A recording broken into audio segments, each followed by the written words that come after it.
Tracking, alerting, protecting. This is WKYT This Morning. Now at 6 a.m. on WKYT, shots are fired during an overnight home invasion. We're live tracking the crime alert in Lexington this morning. A woman and her 3 pets looking for a new place to stay after an early morning fire. And Senator Rand Paul talking about his political future with a major announcement coming today. Well, of those stories and more, breaking news as it happens. It's coming up on WKYT This Morning. Hey, top of the morning to you and welcome in. It's good to have you with us. It is Tuesday, December 2nd, a brand new day off and rolling. I'm Bill Bryant. And I'm Rebecca Smith, kind of the unofficial, perhaps, start of the holiday season here locally. The Christmas parade tonight. Yeah, starts to feel like it, doesn't it? Yeah, it does. Once you have that parade, you know it's real. Look forward to that tonight in downtown Lexington, and a lot of us will be in it, and look forward to seeing you down there. Let's check in with Mike. It looks like those showers are going to spare us as we move into the day. Good morning. Hey, good morning, guys. Yeah, I think they do. I think they're mainly during the morning and afternoon hours, and then they'll slowly fade down toward the southeast as we work our way through that afternoon. So there is some good news there for the parade. There's First Alert Defender Live radar. Only a shower or two out there this morning. Not a big issue across 460, working your way up towards 60 and 64, Lakeview Heights, Moorhead, and then back towards Salyersville there in Magoffin County. But other than that, we're pretty dry outside. So the wintry mix talk is into Ohio, not so much for us. So there's some good news as you're traveling this morning. Temperatures are above freezing, and that's always fantastic to see. Even 41 reading coming out there in the London-Corbin area. And it's going to be a big temperature swing. 30s north, 50s down toward the south. That's a big swing throughout the day as that front tries to push on through. But not all the way, and that keeps that rainy period until we kind of move that thing on out. And I'll show you when that happens coming up in a few minutes. Okay, we'll see you then, and thank you. And here's the latest from WKYT. New this morning, police are searching for 2 people after an overnight home invasion. It happened on Hedgewood Court off Wood Hill Drive. Police say one of the victims jumped out of a window to call for help. WKYT's Sean Moody is live in Lexington this morning with more on this crime alert.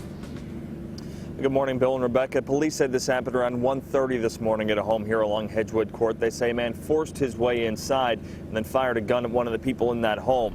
Police say there were 4 people inside at the time. They told police around 1:30 this morning they heard a knock at the door. They say a man with a gun forced his way inside and pointed the gun at one of them. Police say one of the other people tried to get away, and then they say the man fired 3 shots in his direction. Police say that man wasn't hit. They say he actually jumped from a second-story window to get away and called police.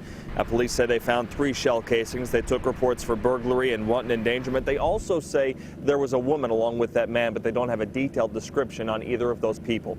Live in Lexington, Sean Moody, WKYT. Lexington police were able to quickly find an elderly woman who went missing overnight. Police say the woman walked away from her home in the Cromwell Way area. They called in a police helicopter and search dogs before finding her a few doors down. Police were concerned because of her age and a risk of hypothermia. They say she was taken to a hospital to be checked out. New this morning, we're tracking a crime alert in Boyle County where police are looking for a robbery suspect right now. Police say a gunman held up the A&T Nails in Danville's Greenleaf Shopping Center. He stole cash and the owner's cell phone. Police did find the phone nearby, and they hope to have a better description of the suspect later today.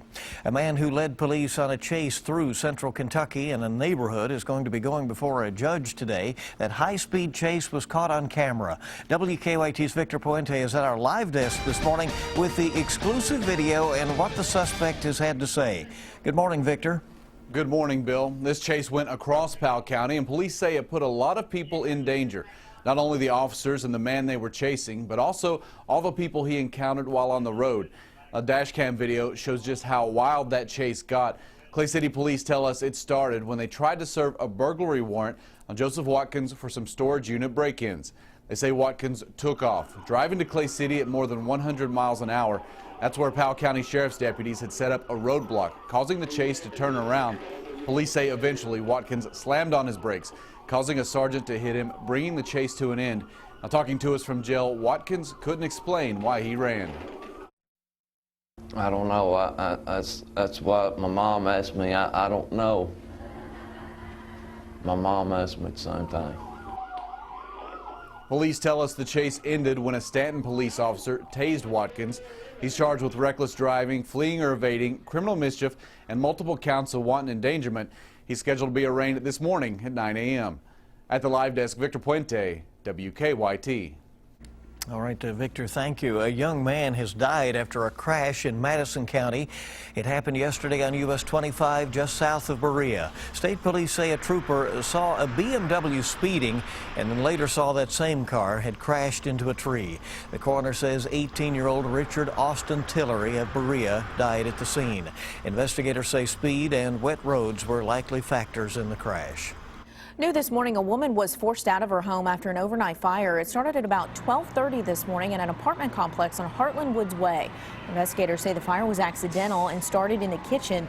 The woman and her 3 dogs got out safely. They are not allowed to stay there tonight, we're told. No one else in the complex was affected.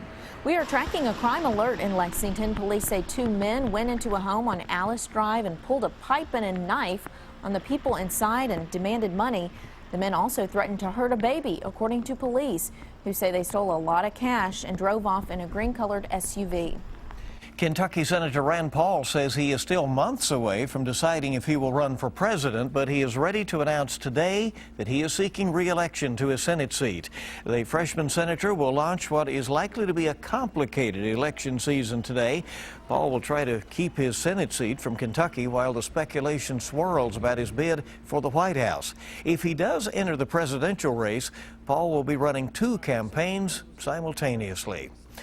A retired state engineer and a woman arrested after riding her bicycle to school are the first candidates to officially file in the Kentucky 2015 governor's race. Geoff Young filed his paperwork yesterday. In May, Young lost to Elizabeth Jensen in the Democratic primary in the 6th Congressional District.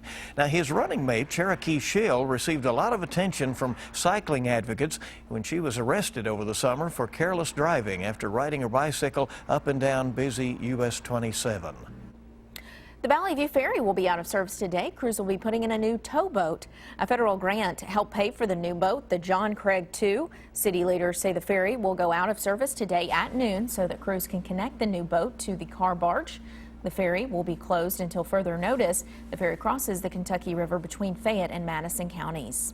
Expect some extra traffic in downtown Lexington tonight. The annual Christmas parade will make its way down Main Street. Police will be closing Main Street from Midland Avenue to Mill Street starting at 5 o'clock this evening, and the parade begins at 7 o'clock tonight. And hope to see some good crowds down there this year. Yeah, and we're hoping for decent weather. Let's check to see how traffic is moving this morning. Let's go out to Officer Don with a check on live drive traffic, and he's joining us live. Good morning, Don. Good morning. Just had our first look as we start to get into rush hour. Not quite yet, as traffic's pretty light this time of the morning, but had a look at Clays Mill Road.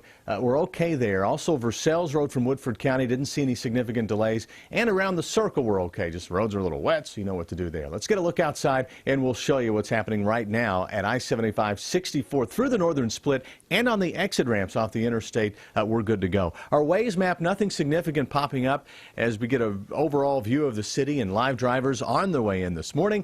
You can see a couple of folks inbound Versailles Road, a little slow down there approaching the airport, but the rest of the city looks good. We'll keep you up to date throughout the morning. Now back to you. All right, we know you will. We appreciate you. And of course, Officer Don and Deanna are on 98.1 The Bull with some good music this morning when you get in your car. And WKYT this morning just getting started. We have a lot more to tell you about here on this Tuesday.